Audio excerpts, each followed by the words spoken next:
Docteur Daniel Donadio.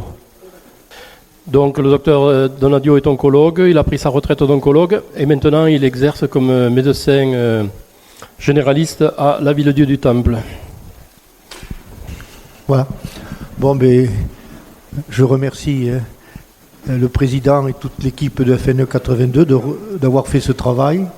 Je le remercierai en fin de présentation. Et surtout, donc, je voudrais déjà remercier les bénévoles, car ça a été un travail colossal.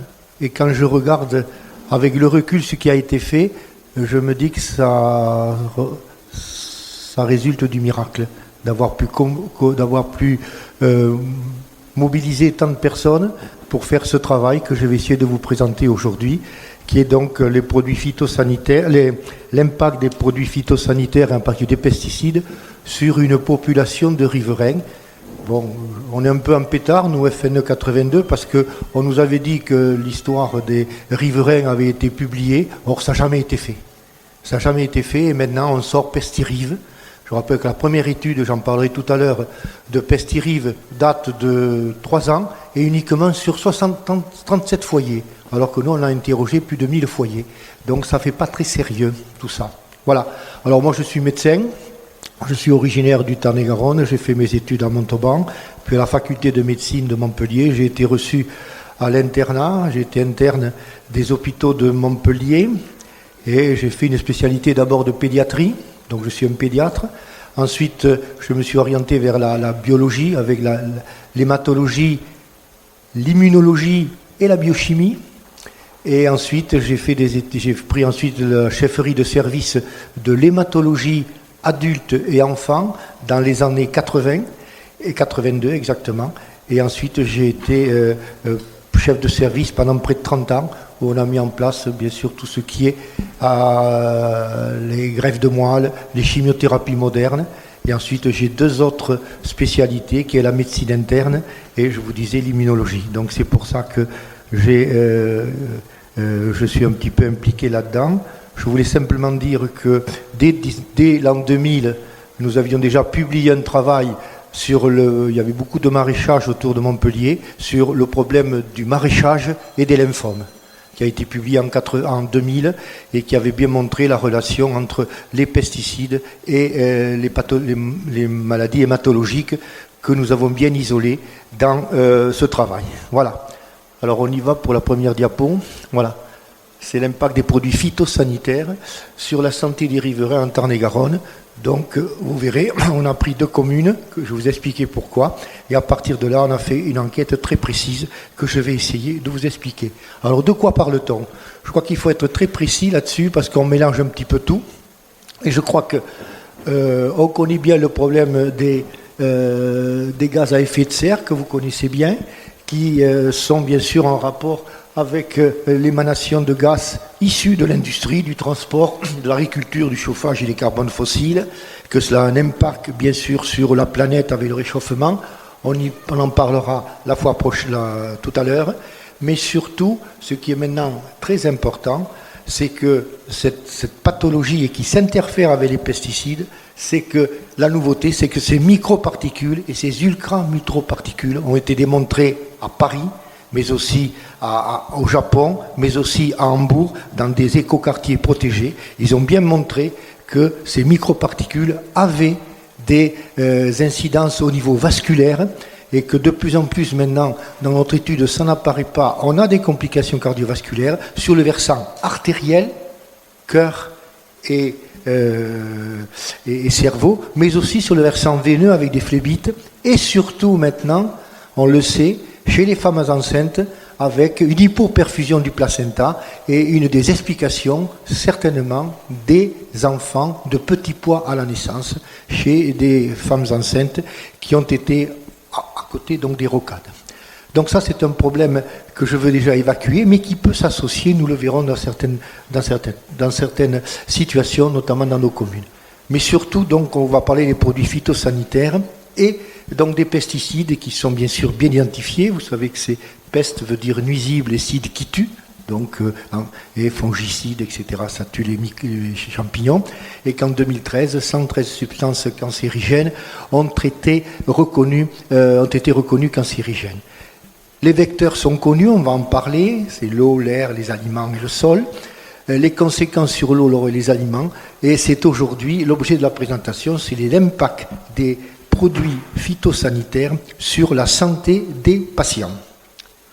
Alors, un rappel historique pour dire que c'est un long combat et que surtout, ça ne s'est pas fait en un jour. Et je fais ici le récapitulatif des produits qui ont été progressivement éliminés.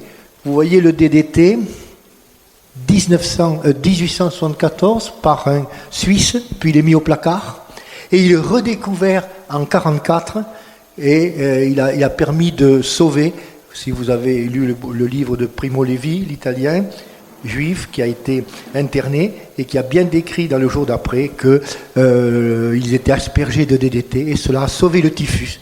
Donc sauver le typhus d'un côté et d'autre côté, responsable de complications long terme. Donc éliminé en 84 en France, 74 aux États-Unis. Vous savez que c'est le travail de de Rachel Carson avec le Printemps silencieux en 62 et surtout l'apport énorme et la confiance qu'avait mis John Kennedy dans son travail pour l'aigle des États-Unis. Le PCB en 36 et qui est interdit en 87, vous voyez les années. Le Lendan, on a beaucoup travaillé nous en milieu agricole, qui a été interdit non pas en 84 comme j'avais dit, mais en 98, donc il a été à 5%, puis à 2%, puis enfin éliminé. Les biphénols qui ont été redécouverts en 80 et interdits en 2015. Vous savez que maintenant les biphénols jouent un rôle dans les perturbateurs endocriniens. Le glyphosate, 1963, qui servait, vous savez à quoi au départ? À nettoyer les chaudières. Et puis maintenant, le glyphosate, c'est surtout un herbicide, mais on sait maintenant qu'aux États-Unis, si Monsanto a donné sa licence à Bayer, en fait, on sait maintenant que c'est une molécule qui sert d'antibiotique pour les animaux. On ne sait pas quand est-ce qu'il sera interdit. C'est le combat que mènent certaines personnes, en particulier ce qu'on appelle l'épiceur. Le digamba, c'est une nouvelle molécule aux États-Unis, en 2005. Il n'est pas interdit. C'est le digamba, c'est le produit qui a permis de mettre en évidence la notion de dérive. C'est-à-dire quand vous, au niveau d'un champ, vous aspergez de digamba, eh bien, ils ont mesuré que la dérive était de 4 à 7 km. Ça nous a beaucoup servi, nous, pour étudier les riverains. Le dernier né, vous le savez, il est en cours d'évaluation. C'est le SDHI, c'est-à-dire qui est un fongicide puissant et qui est un inhibiteur d'une molécule qu'on trouve dans toutes les cellules de l'organisme et des animaux, qui agit sur la mitochondrie. Alors la mitochondrie, c'est un organe au niveau de la cellule qui est le poumon, et donc ça entraîne des complications, et probablement que c'est des complications essentiellement neurologiques. Alors, vous connaissez les grandes classes de phytosanitaires, les organochlorés, les organochlorés, les organophosphorés. Les organochlorés, c'est un phénomène chronique. Les organophosphorés, c'est un phénomène aigu. C'est pour ça qu'il y a eu des complications avec le lasso, etc., et des procès qui ont été mis en place.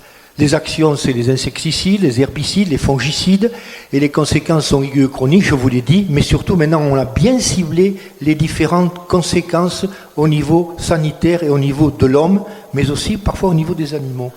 Ils sont mutagènes, ils sont responsables de modification du génome d'une cellule. De l'homme, non, mais d'une cellule.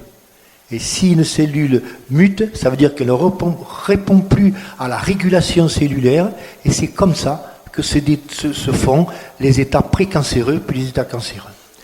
C'est cancérigène, bien sûr, ça on le sait maintenant, et surtout, sur des phénomènes particuliers. On pensait que c'était les cancers, on y viendra, de la prostate, du sein. Non, c'est des cancers qui soit réapparaissent, soit au contraire sont affirmés. Et c'est là-dessus qu'on a beaucoup travaillé.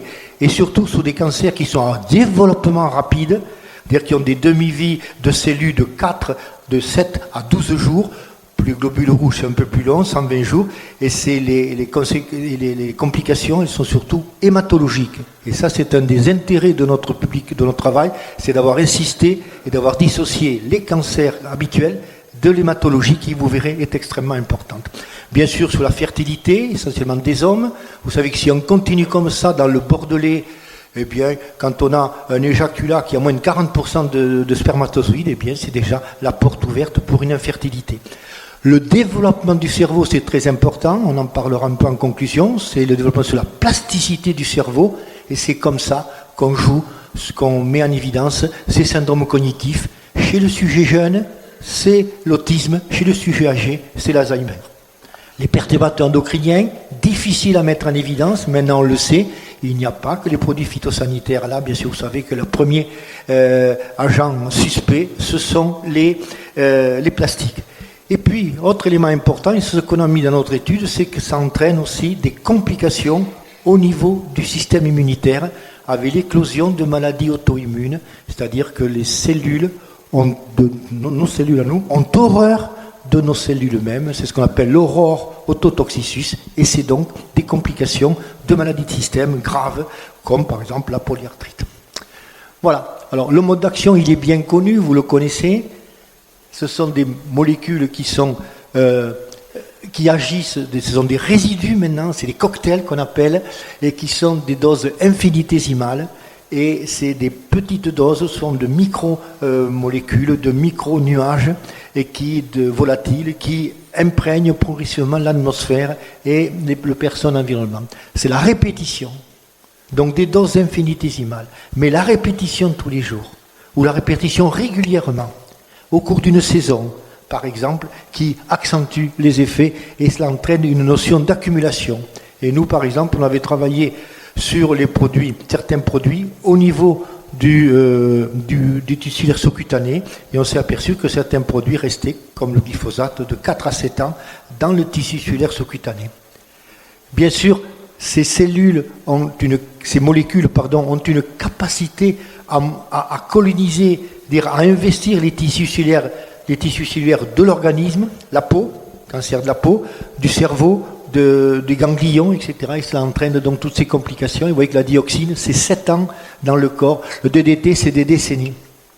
Ces molécules, elles sont véhiculées par des vecteurs que l'on connaît très bien. L'air, l'eau, le sol, les aliments, et puis certainement autre chose, mais ça on y viendra.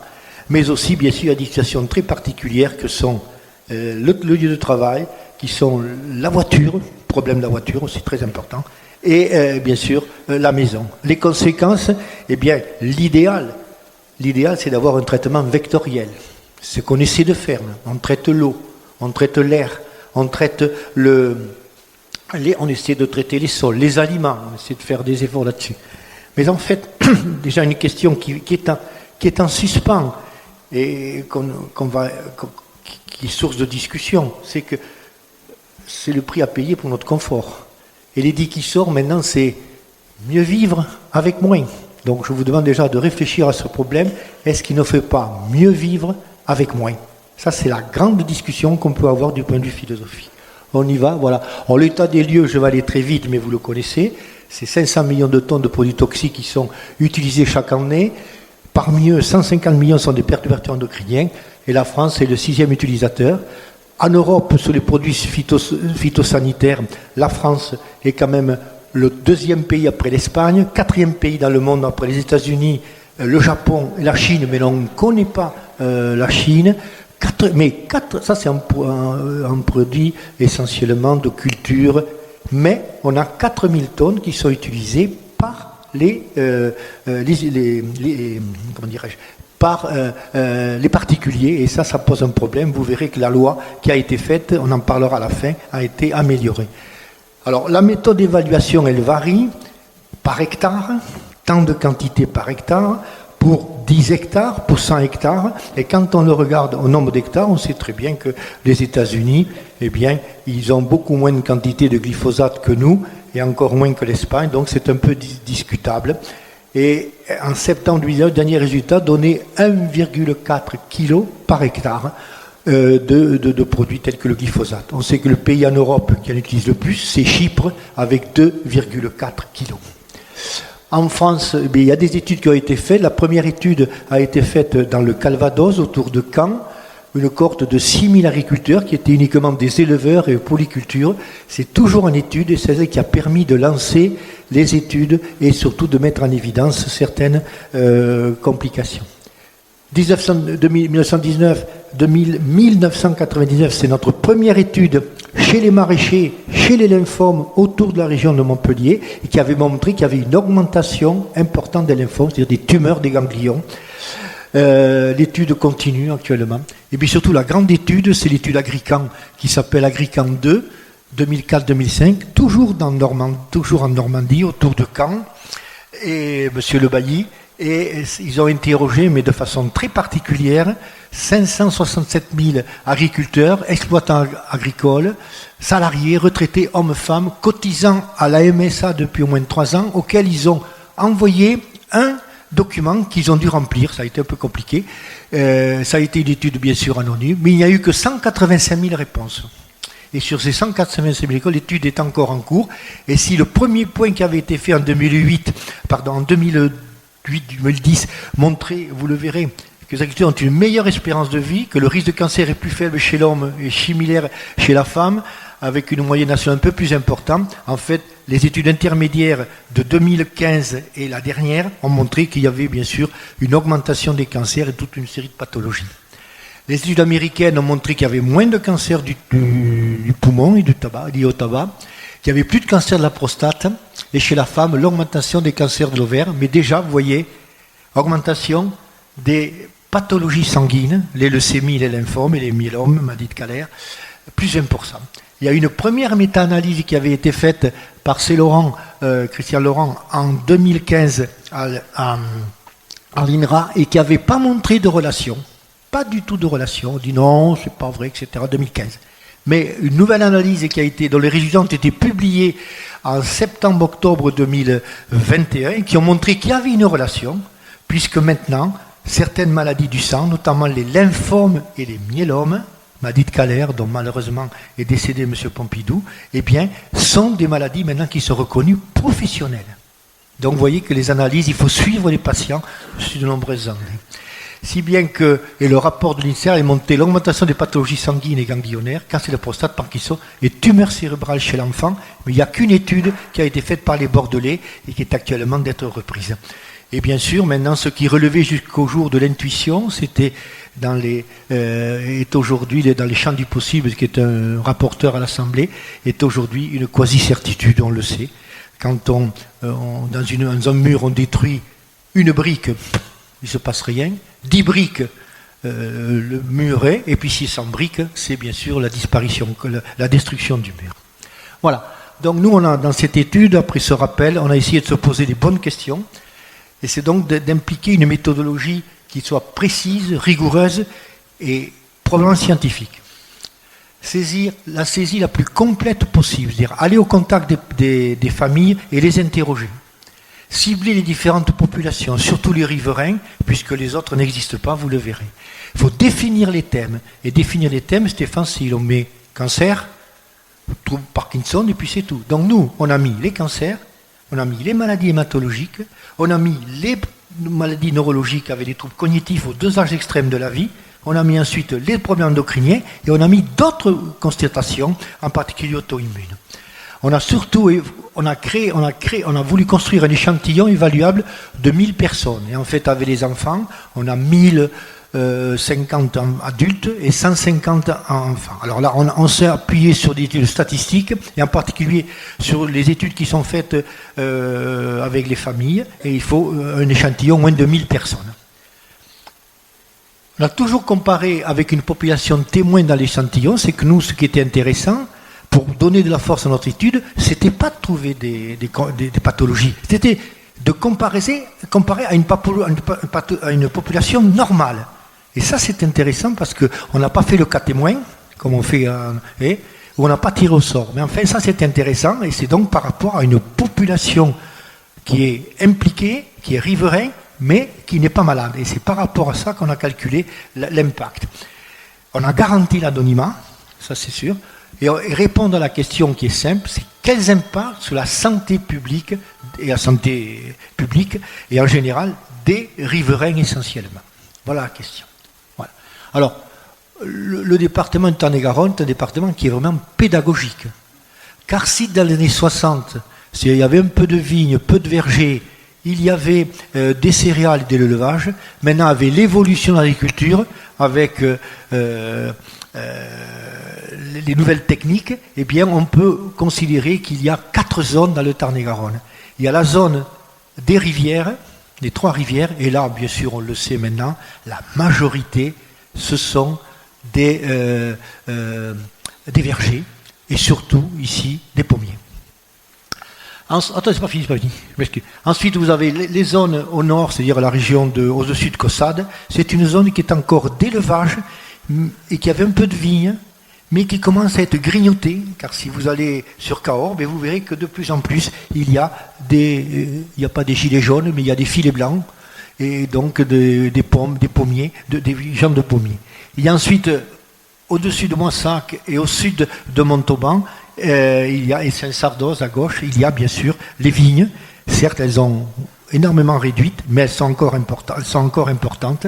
Et enfin, la zone de la Lomagne, qui est une zone de céréales. Donc, c'est assez pédagogique et c'est assez démonstratif de l'évolution de l'agriculture depuis les années 60-70, et si bien qu'actuellement, on a une agriculture essentiellement de pommiculteurs, donc des experts encore. Et on est sur la serfatisation de la société, et donc on a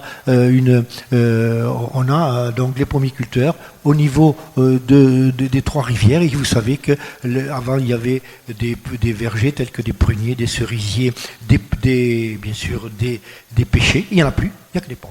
Voilà. Alors on a pris 2 communes. On a pris nos communes. Alors on ne va pas les nommer parce qu'on a voulu ne pas les nommer pour respecter un peu le travail et l'anonymat des responsables. Ça, c'est une commune qui est au sud de Montauban, qui fait à peu près 2050 hectares. Tout ce qui est en rouge, ce sont des cultures de pommiers récentes qui ont moins de 40 ans. Qui ont moins de 40 ans. Certains ont déjà été arrachés et replantés, d'autres non. Et la majorité se trouve dans la zone qui est la plus peuplée. C'est que vous avez à droite le Tarn, la route de la Bastide et de Castres, et ensuite vous avez la Rocade. Eh bien, vous voyez, la majorité était, il y a une dizaine d'années, entre la Rocade, l'ancienne Nationale 20 et le Tarn, et maintenant vous voyez que ça grignote. Ça grignote, ça commence à aller un petit peu plus loin. Donc 2000 hectares, et on peut dire qu'il y a en gros maintenant 900 hectares de foncier. Et sur ces 900 hectares, on peut dire qu'il y a en gros 50% qui sont liés à la pommiculture. L'autre commune, un peu moins étendue, moins d'habitants, la commune dont je parlais, elle avait 3700 habitants. La deuxième commune, elle a une étendue beaucoup moins importante, 1200 je crois, et surtout il n'y a que 700 habitants. Alors, c'était une culture qui était en avance, cette zone. Elle est importante parce qu'il y avait une culture. Cette culture de pommiers et de vergers a été arrachée. Et maintenant, les gens sont en train de replanter. Donc, il y a un petit décalage qui va se traduire sur certaines explications au niveau des résultats. Mais voilà, en gros, on a pris 2 communes. Bon, il y avait des gens qui étaient impliqués, des personnes, et on est allé donc voir ces gens-là, et on a vu un peu, on a pu étalonner l'échantillon. Voilà, alors les populations étudiées, c'est extrêmement simple. On a cherché les agriculteurs. Dans la commune au sud de Montauban, il y a 9 agriculteurs, 27 personnes, avec des familles. C'était vite fait à faire le tour. Et on vous dit, ils vous disent on n'est pas malade. Bon, très bien. L'autre commune, c'était 26 agriculteurs. Donc on s'est dit, il y en a peu nombreux, ça sert vraiment à rien d'aller voir les agriculteurs. Donc, on revoit les agriculteurs à la retraite, peu nombreux. Il y en a à peu près, même pas 10%. Donc soit ils se sont repliés, soit ils sont partis, soit malheureusement ils sont décédés. Les familles, elles sont dispersées, ça a été compliqué parfois de retrouver les familles. Et donc en fait, très rapidement, nous est venu comme une évidence que c'était les riverains qu'il fallait interroger. Et ça, c'était déjà en 2017-2018, avant que les gens se posent la question des riverains. Donc c'est déjà posé, il nous semble, la bonne question. La méthodologie, donc, on a informé toutes les instances administratives, il y en a 10 ou 12, depuis l'ordre de médecins, la CAF, l'ARS, etc., les maires, bien sûr, tout cela.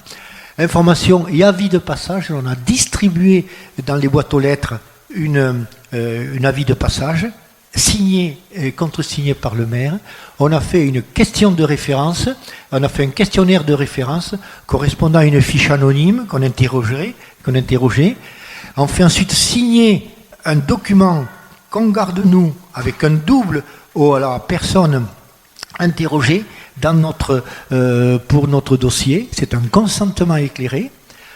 Des équipes de 2 personnes sur 2 territoires de février à septembre 2018-2019. Donc en quelques mois, quand je disais que ça a été un miracle, c'est vraiment un miracle. Et surtout, on a fait quelque chose d'intéressant, c'est qu'on est parti sur 20 ans. 2008-2028. Donc on a fait une étude rétrospective 2008-2018 sur 10 ans. Et on a essayé d'interroger cela. Et maintenant, ensuite, on va faire des études intermédiaires. Déjà, dans une commune, on en a fait une, on a répertorié, et on ferait 2018-2028. Donc on aura sur 20 ans, on aura 10 ans passés, 10 ans à venir, et là, je pense qu'on pourra encore tirer des conclusions. Alors voilà la fiche. Bon, elle est bonne ou elle n'est pas bonne. Elle a été travaillée depuis l'état civil, les antécédents qu'il nous disait, que le patient nous disait, le tabac,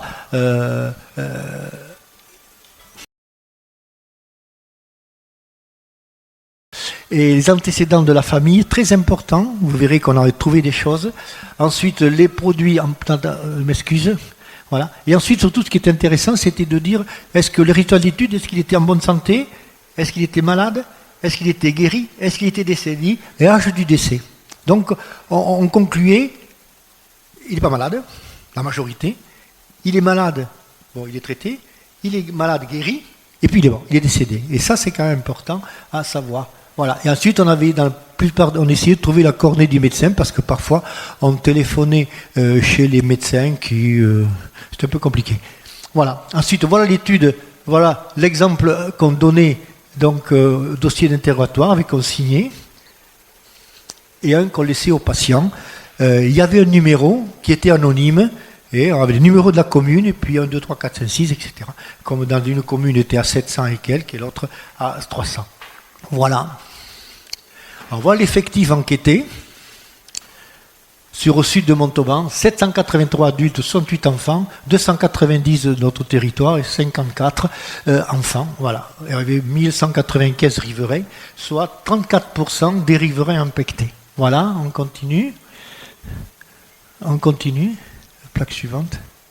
Voilà, ça c'est l'effectif réparti garçons, filles, vivants, décédés sur les 2 territoires, au sud de Montauban et au nord de Montauban. Mais c'est à peu près équilibré sur les sexes, malheureusement sur les gens impactés et sur les décès. Et vous voyez qu'on a eu pratiquement pas d'enfants décédés. Ça, c'était un élément important à signaler. On y va. Voilà, statut de la population sondée, ça c'est le global. Et voilà les riverains, témoins, les riverains malades, les patients décédés. Et vous voyez, c'est assez homogène, même s'il y en a un peu plus au niveau de la deuxième commune. Mais ça s'explique, il y a une des explications, c'est qu'il y a, comme autour de Montauban aussi, il y avait donc une histoire de culture ancienne, ils ont arraché, puis on replante maintenant, donc on a une histoire plus ancienne au niveau de l'histoire des pathologies, ça peut expliquer ces 3% de différence. Voilà. Voilà, ça on va le reprendre, ça, parce que cette étude, surtout, on le verra en conclusion, elle a montré surtout que s'il y avait des pathologies, cancéreuses et particulières, s'il y avait des troubles neurologiques, on a surtout étudié aussi la distance, le temps d'exposition, et même la surface de contact que les riverains avaient. Et on s'aperçoit, on va en voir tout à l'heure, que la majorité est à 50 mètres, 200 mètres, et au-delà de 200 mètres, et on voit que la majorité des patients, des riverains sont à moins de 200 mètres, et que quand on corrélère aux pathologies et aux décès, eh bien on s'aperçoit que ça colle tout à fait. Moins de 200 mètres, la majorité des décès.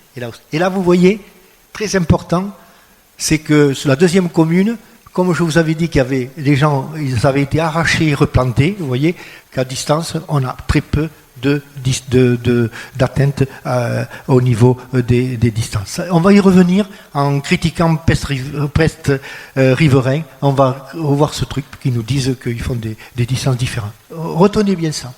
Alors, les thèmes abordés et les résultats globaux, c'est les différents types de cancers. Bon, cancer, on vous dit cancer. Mais surtout, on va cibler 2 ou 3 types de cancers. Les hémopathies malignes, ça n'a jamais été fait. Et alors je vous rappelle que 2 maladies sur l'INSERM de 2021 donnent que 2 cancers, 2 hémopathies malignes sont des maladies professionnelles, mais qu'on n'a pas encore inclus les leucémies, les pathologies neurologiques. Alors la tête de pont, c'est les syndromes extrapyramidaux, c'est le Parkinson, mais nous par exemple, on est en train de décrire un nouveau syndrome qui est un syndrome musculo-squelettique. On connaissait le syndrome neurologique et musculaire, mais aussi squelettique, et ce sont des gens qui progressivement se paralysent. Et donc, dans notre commune, 2 malades ont été atteints. Le spectre des pathologies endocriniennes, alors ça c'est un spectre important. Et puis ensuite, les autres pathologies. Et voilà ce qu'on a fait. Voilà les résultats globaux. Eh bien, nous avons eu 159 cancers, 30 hémopathies malignes, je rappelle, les leucémies, les lymphomes, les myélomes et autres, on y reviendra. Du point de vue neurologique, 50. Endocriniens avec bien sûr le problème de l'hypothyroïdie, 92. Et les autres maladies, malformations, 8 allergies. Très important, les allergies. Parce qu'il y a le phénomène d'allergie cutanée, mais il y a des chocs anaphylactiques. Et puis des maladies auto-immunes, 8.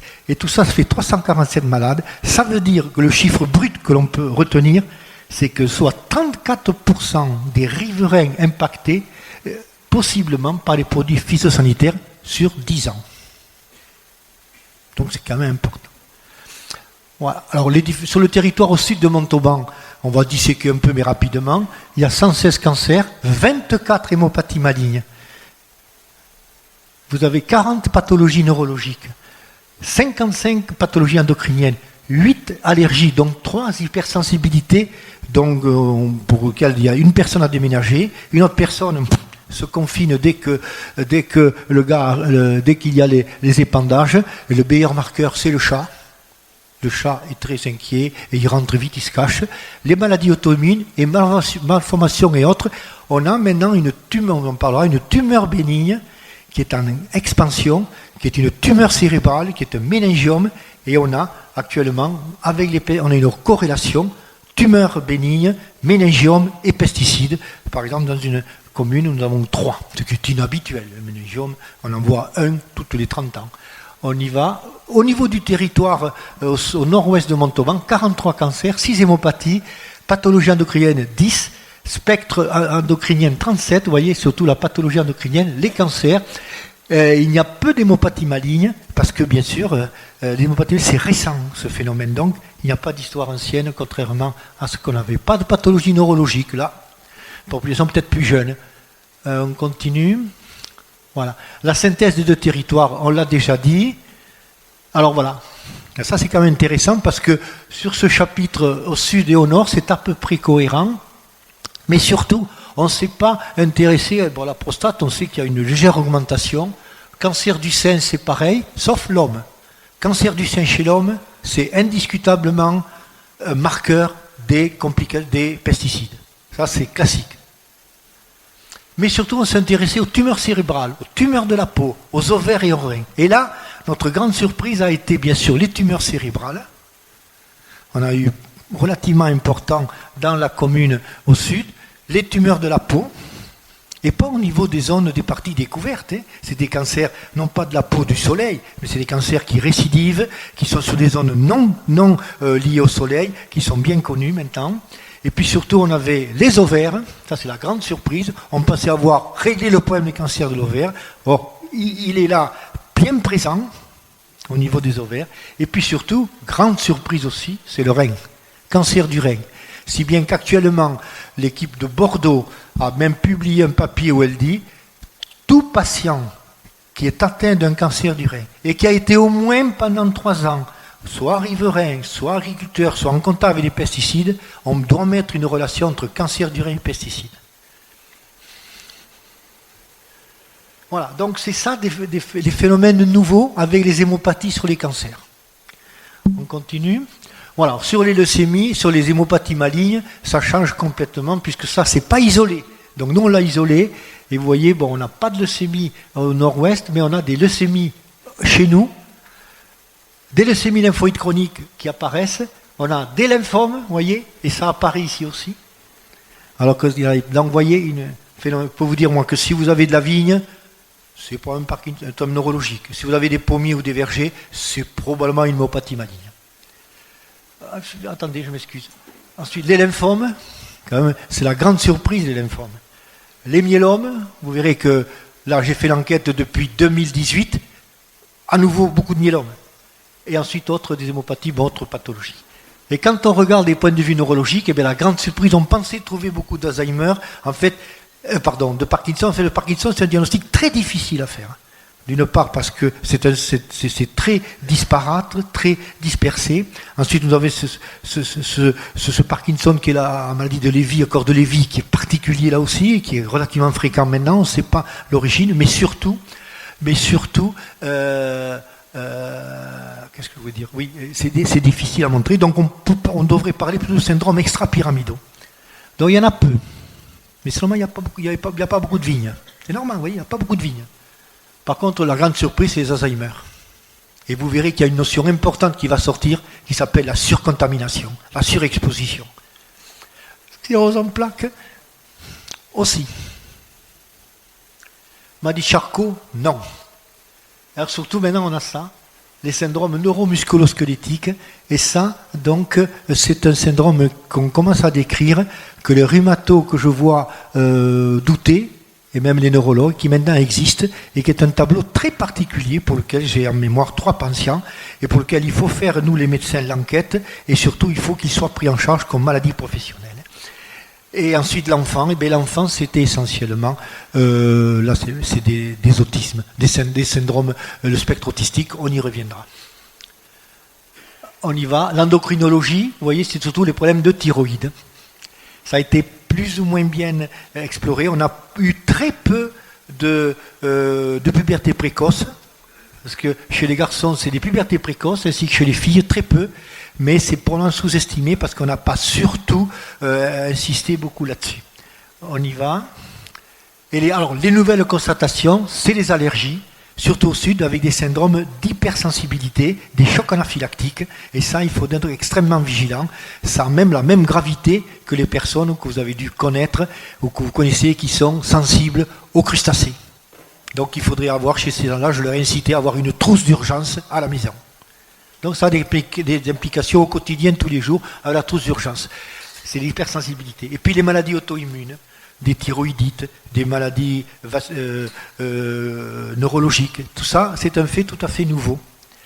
Voilà.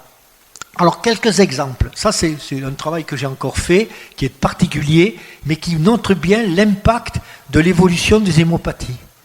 Je connais bien ma commune, donc j'ai répertorié les patients depuis à peu près, j'ai pu trouver jusqu'en 2008, et puis de 2008 à 2018. Et je prends les leucémies. Eh bien, les leucémies, de 67 à 2001, 2004, il y avait 4 leucémies. Et maintenant, depuis 2008 jusqu'en 2018, 8 leucémies.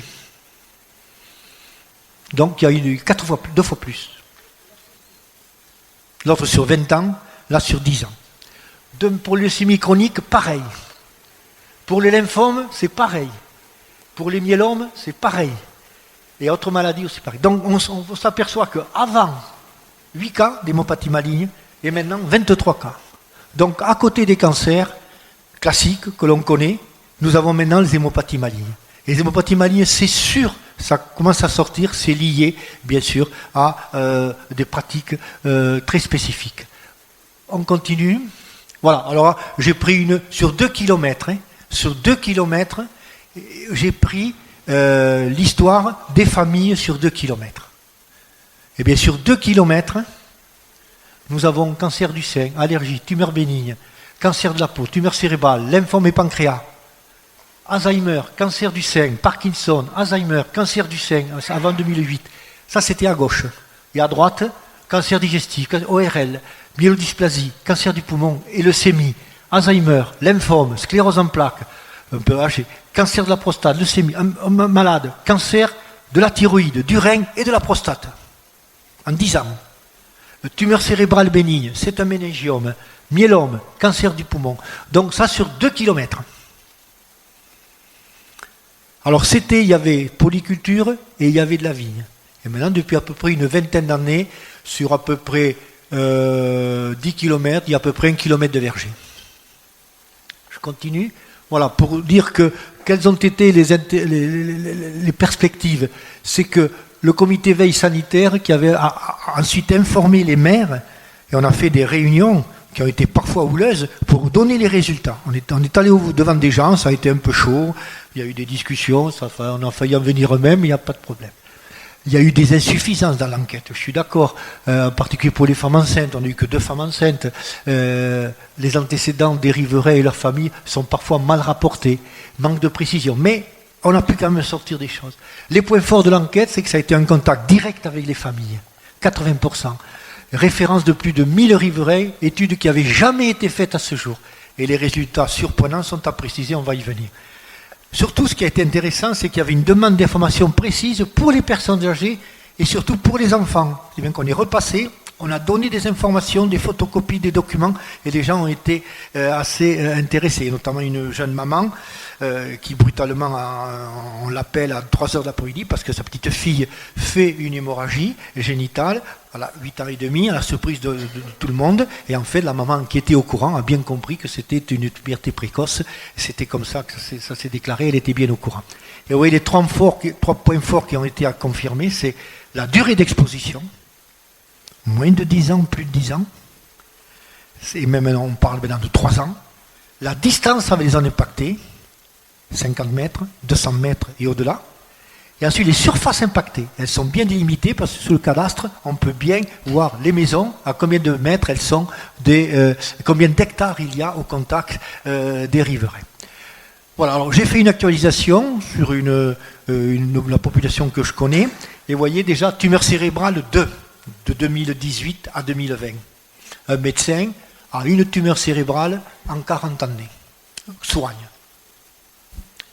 Les hémopathies, 6, 2 leucémies aiguës, un myélome. Alors, le myélome, il n'est pas directement il habite dans la commune, c'est sûr, il a vécu, il est né, il a vécu, etc. Et ensuite, il est dans une région pas très loin d'ici, qui était une région maraîchère, et donc je l'ai inclus. 3 lymphomes, dont un, malheureusement, a failli mourir. Des tumeurs de la peau 2, cancer de l'ovaire 1 et Alzheimer 3. 11 nouveaux cas de cancer les plus représentatifs, troubles neurologiques 3, plus un spectre autistique, alors on en commence à voir, et actualisation, ce qui sera faite en 2023 si on peut, et en 2028 si on est là. Alors voilà, voyez, et ça je reviens à ce que je vous ai dit tout à l'heure, c'est quand on regarde l'immersion à 150 mètres, 200 mètres et plus de 200 mètres, eh bien il y a une corrélation entre les pathologies et avec les décès. Et ça, donc, c'est intéressant, parce que pourquoi on a fait ça? Parce que vous savez qu'il y avait la loi sur l'eau, qui disait qu'à un moment donné, la loi de 86, qui a été de 2006, pardon, la loi Labbé, et qui ensuite a été reprise, il fallait mettre 5 mètres entre les cours d'eau et les champs de culture, etc. On avait 5 mètres. Eh bien, Pez-Redville, c'est pour ça que je fais, plaque suivante, je fais une synthèse, voilà, Pez-Redville qui publie, vous voyez, 19 octobre 2021. Ils nous disent, non. On verra tout à l'heure, on en parlera. Non, Pez-Redville, ça a été fait, c'est connu, les riverains, en fait, c'est pas du tout connu. 6 régions viticoles, notamment la région d'Occitanie. 3350 personnes seront interrogées de 18 à 79 ans sur 3 mois, dans une période d'essai qui va durer d'octobre à février. Puis ensuite, il y a une période de 3 mois avec la saison basse, octobre à février, pour là où il y a peu d'épandage, et à la saison haute, mars à septembre. Alors surtout, ce qui est extrêmement important, c'est que la distance, ils ne l'ont pas dit. Il faut aller chercher dans les papiers. Ils vont faire 500 mètres et 5 km. Donc en fait, ils vont interroger la dérive. Alors que nous, on a démontré 200 mètres. Vous verrez cet après-midi, tout à l'heure, on va vous démontrer qu'avec l'ANSES et l'ARS, on a beaucoup insisté là-dessus. L'étude de référence, 75 foyers, j'ai le document là. 75 foyers référencés. Sur la Franche-Comté et un peu l'Aquitaine. Sur 75 foyers, ils disent, on va faire ça. Depuis 2019. Et attendez, c'est pas fini. Et surtout, analyse des urines, des cheveux, de l'air dans les maisons et aussi dans les légumes pour les jardins de voisinage. Ça, c'est intéressant. Voilà. Bon, Pez-Rive, les résultats seront connus en 2023-2024. Bon, c'est intéressant, mais enfin, ça dénote qu'ils ne lisent pas les papiers, ils ne lisent pas FN 82, ils sont FN 81 national, ils se foutent complètement du travail, il faut que ça vienne d'eux. C'est un peu comme tout le monde, dans les mairies. Si ça ne vient pas du maire, c'est que c'est pas bon. On continue. Voilà. Alors, des constatations qui sont surprenantes, mais qui étaient connues. Notion de deuxième cancer. On est très surpris d'avoir beaucoup de deuxième cancer. Et ça, c'est quand même quelque chose qui est connu, qui était connu avec la chimiothérapie. On a 19% de risque d'avoir un cancer chez quelqu'un qui a eu une chimiothérapie. Ça, c'est notre grand problème. C'est le deuxième cancer. Donc, vous voyez, succession de pathologies variées. 5 riverains, succession de cancers, de troubles neurologiques. On a même la multiplicité. On a quelqu'un qui fait un cancer, qui fait un trouble endocrinien et qui fait un trouble neurologique. Il faut quand même y voir une relation, là. En fait, il y a des zones particulièrement exposées le long de certaines routes. Alors, ce que j'ai oublié de dire, c'est qu'on s'était intéressé, sur certaines des communes, à l'ensemble de la commune. Mais sur une autre commune où il y avait beaucoup on s'était intéressé sur certaines routes qui étaient impactées par les vergers. Et en fait, les gens nous ont dit, mais non, il faut que vous veniez aussi chez nous, parce que chez nous, on a aussi des pathologies et on n'a pas de vergers. Mais en fait, on avait la dérive. Parce que de l'autre côté du Tarn, Régnès, Corbarieux, ça arrose. Et donc voilà. La prochaine étape, ça a été décrit en 2018, ça a été écrit. Si l'alerte sanitaire est retenue, il a fallu 3 ans. 3 ans pour être auditionné. Quantification des produits au niveau de l'air, des cheveux, des urines des riverains, contrôle sanguin, le terme ultime de l'enquête. Pour le contrôle urinaire, se rapprocher des enquêteurs de l'Ariège sur le glyphosate. Donc tout ça, c'était déjà prévu. Ce que sort Pez-Rive maintenant. Gisement d'informations importantes, ça on le sait, on avait demandé à faire des études et surtout à approfondir la notion de surexposition. Ainsi, au niveau de l'Alzheimer, ce sont souvent des personnes âgées qui ont travaillé dans des vergers, qui avaient une implication de verger, qui ensuite ont travaillé dans d'autres structures fruitières, et ce sont ces personnes-là qui ont fait des Alzheimer. Il y a donc la notion de surexposition est quand même quelque chose d'important à retenir. Faible constatation des cancers du poumon et du cancer digestif. Le cancer du poumon, c'était le tabac, il y a très peu. Le cancer digestif, on a une explication. Et l'explication, bien sûr, c'est l'eau. On sait très bien que le cancer digestif du foie est lié au nitrate. Or, avec les adductions d'eau, les gens ne puisent plus l'eau dans leur puits. Et donc, il y a bien sûr une diminution. Par contre, on sait, il y a une nouvelle alerte, on sait que maintenant, les nappes phréatiques sont à nouveau polluées par les nitrates. Et on va revoir une augmentation des cancers du poumon. On a donc, nous, un cancer digestif chez un patient, un agriculteur, qui n'avait pas qui prenait l'eau dans son puits.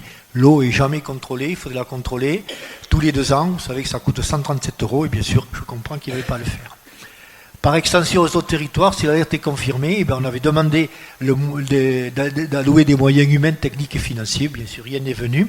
Alors, quelles sont les idées? La première des idées, c'est que, vous avez vu, l'habitat, il est très dispersé. Vous avez une maison, des vergers. La première des choses à faire, j'espère qu'on en parlera cet après-midi, c'est les plans locaux d'urbanisation. C'est autour des villages de déterminer une périmétrie, chère à notre grand architecte Jean Nouvel. Créer une périmétrie qui n'est pas aussi ronde qu'on croit, et c'est là-dessus que les gens doivent construire des dents creuses, etc. Et après, on fait des zones tampons, et ensuite, il y a des zones d'agriculture ou autres.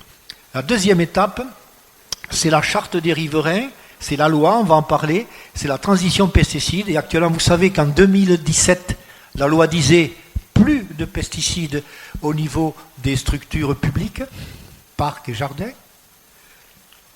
Même la SNCF, qui a une dérogation jusqu'en 2022, car la SNCF est le premier utilisateur d'herbicides, notamment de glyphosate. Il y avait ensuite la loi en 2019, interdiction chez les riverains. Tout ça a été remodelé avec une loi globale qui va arriver le 1er juillet 2022. Et le 1er juillet 2022, on ne pourra plus utiliser de pesticides en milieu public et privé. Et au niveau privé, il y aura des dérogations pour les agriculteurs, on le sait. Le problème de l'eau, on peut en parler. Mais surtout, il y aura des dérogations pour les terrains sportifs, en particulier. Voilà, il faudra faire attention là-dessus. En sachant très bien que les interdictions de produits phytosanitaires, ce n'est pas en rapport avec la mairie, mais c'est l'État qui décide. Et il faudra donc demander des dérogations. C'est l'État, et ce n'est pas la commune. Donc, juillet 2022. Les conclusions, bien sûr, vous les voyez comme moi. C'est un travail qui a été nécessaire, puisque plus de 80% des adhérents, des riverains ont adhéré, souhaitent des interventions, mais ils étaient très sceptiques quant à la remontée, à la retombée de ces anomalies. Et surtout, nous avons eu qu'un seul patient qui a refusé de signer, un qui a refusé de signer, et un autre qui a, 2 jours après, par lettre recommandée, on a renvoyé son document parce qu'il n'a pas voulu accepter. L'approche de la femme enceinte des enfants a été un peu insuffisante. L'information et l'éducation des populations, c'est chose qui est importante, et on dit tout le temps, ne pas enfermer, mais plutôt informer et encadrer les utilisateurs. L'environnement est d'aujourd'hui un point fondamental, vous en êtes tous persuadés, avec un triple pacte social, environnemental et de santé publique, mais aussi il faut savoir qu'il y a, outre l'accumulation des pollutions, mais aussi il y a les trafics routiers, il y a tout cela, et d'autres questions qui méritent d'être discutées. Plaque suivante, je pense que c'est une conclusion. Alors bien sûr, il faut faire un parallèle entre maintenant l'épidémie qui nous guette à tous, que l'on oublie, qui est ignorée, qui est le problème des antibiotiques. 30 000 morts par an par résistance aux antibiotiques en Europe. Donc on peut faire un parallèle. Les pesticides, le marqueur principal, on le sait maintenant, c'est le cancer. Et au niveau des antibiotiques, le marqueur actuel, ce sont les résistances. Donc depuis 30 ans, il y a une augmentation importante des cancers, mais d'autres facteurs agissent. Mais on sait maintenant que l'obésité, que le diabète, c'est peut-être indirectement lié par le biais des facteurs vasculaires. Et les antibiotiques, eh bien, un chiffre que vous devez retenir, sur 1 gramme d'antibiotiques, 800 mg vont aux animaux et 200 mg à l'homme. Donc c'est par le biais des hommes, des animaux, que l'on attrape, que l'on est confronté à la résistance aux antibiotiques. Voilà. L'autre plaque, je crois que c'est fini. Voilà. Donc, quelque chose qui est fondamental, c'est l'autisme. Et ça, maintenant, le travail en Californie, mais aussi le travail en Europe. En Europe, par exemple, on avait un enfant pour 5000 enfants atteints de l'autisme ou d'un spectre autistique. Et bien maintenant, avec l'augmentation, on est à 1 pour 68. C'est-à-dire une classe où chaque 2 classes, il y a un autisme. Alors c'est un autisme, bien sûr, il y a toute une série d'enquêtes, d'études qui font que les pédiatres travaillent beaucoup là-dessus. Il faut dépister l'autisme le plus tôt possible. Vous savez très bien qu'il y a la théorie des 1000 jours. Les 1000 jours, c'est que tout se joue, c'est les 3 premières années, mais il ne faut pas oublier les 270 jours de la grossesse. pour la plasticité du cerveau, ça se joue dès les 3 premiers mois. Donc tout ça, c'est très important. Et ça a été bien démontré dans la plaine verte de Californie, Salinas. Bon, j'ai pas mis des photos là, mais où on voit les gens qui cueillent la salade et qui sont bien sûr dans des CAFAM. Voilà, ça c'est alors le spectre autistique, il y a plusieurs syndromes. Hein. Il y a l'hyperactivité, il y a le syndrome d'Asperger, il y a le déficit d'attention, les enfants qui sont un peu excités. Mais tout ça, ça fait partie. Et c'est compliqué, très compliqué à gérer ces enfants. C'est terrible. Et en plus là-dessus. Là, plusieurs patients s'est greffé le Covid et c'est une catastrophe. Ils ne veulent plus aller à l'école, ils sont désocialisés. Plaque suivante. Voilà, alors les inquiétudes, les espoirs. Eh bien, les inquiétudes, on le sait maintenant, c'est avec les produits tels que le soja, hein, où on parle maintenant du cycle de l'empoisonnement. Brésil, Europe. Or, quand on nous apprend qu'une des grands projets de nos représentants régionaux, c'est de créer un grand port céréalier à Port-la-Nouvelle pour accueillir ces produits venant d'Amérique du Sud, ça pose un problème. Donc ça s'appelle le cycle d'emprisonnement, Brésil, Europe. Les nouveaux produits, le digamba, le SFI, et ce qu'on disait ensuite tout à l'heure, le fluorocarbone sera très important parce que la demi-vie, vous le verrez, est très longue du fluorocarbone, plus de 100 ans. Les espoirs de lutte, bien sûr, c'est la chimie qui est en régression, on réduit les doses. Mais pour le glyphosate, il y a un problème. Bien sûr qu'on réduit les doses. Mais qu'est-ce qu'on met? On met l'acide perlégolique. Donc on transforme le problème en acidifiant les sols. Et ça, il faut le regarder. Lutte biologique, il y a des prédateurs, la pyrale, la coccinelle d'Asie qu'on essaie d'introduire, ça a été une catastrophe. Les chloricultures, là. Alors il y a l'énigme Yellowstone, je ne vais pas en parler. Il y a le virus Nipah en Indonésie, c'est intéressant, parce que on avait les chauves-souris, elles étaient frugivores, on en reparlera, elles mangeaient des fruits, puis on a déforesté. Donc qu'est-ce qu'elles ont fait? Elles ont quitté ces zones. Elles sont allées se rapprocher des hommes. Et là, traîner un troupeau de cochons, de porcs. Ces porcs se sont excités entre eux, le virus s'y est mis, l'homme a été touché, et pof, ça a fait le Nipah, qui a on ne compare pas ce syndrome, il est important, et le Nipah, et qui fait qu'il y a une létalité de 60-80%. Un autre exemple dont je parlerai tout à l'heure, c'est le Pérou. Le Pérou ne connaissait pas le paludisme. Et maintenant, il a eu du paludisme. Pourquoi? Parce qu'on a détruit de la forêt, on a implanté des rizières, et le moustique est arrivé. Voilà, les grands herbicides aujourd'hui, etc. Voilà. Dernière plaque. Alors, simplement pour dire que chaque année, le magazine britannique évalue les systèmes alimentaires de 67 pays selon 40 indicateurs, gaspillage de la nourriture, la durabilité des méthodes agricoles, et vous voyez que la France, au deuxième thème, se situe au 21e rang. Et le problème de l'eau, je voulais en parler parce que c'est quand même quelque chose de très important. L'eau, c'est 80% de notre corps, le bébé, en particulier le bébé. La loi sur l'eau en 2006, la loi Labbé en 2015, l'utilisation de pesticides, et surtout on avait dit qu'il faut des no-maslangs, des zones tampons, qui étaient de 5 à 6 mètres.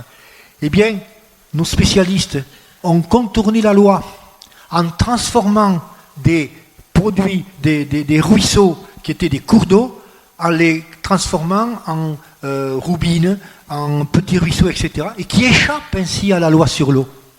Et ainsi, ils n'ont pas à faire donc ces 5 mètres de zone tampon.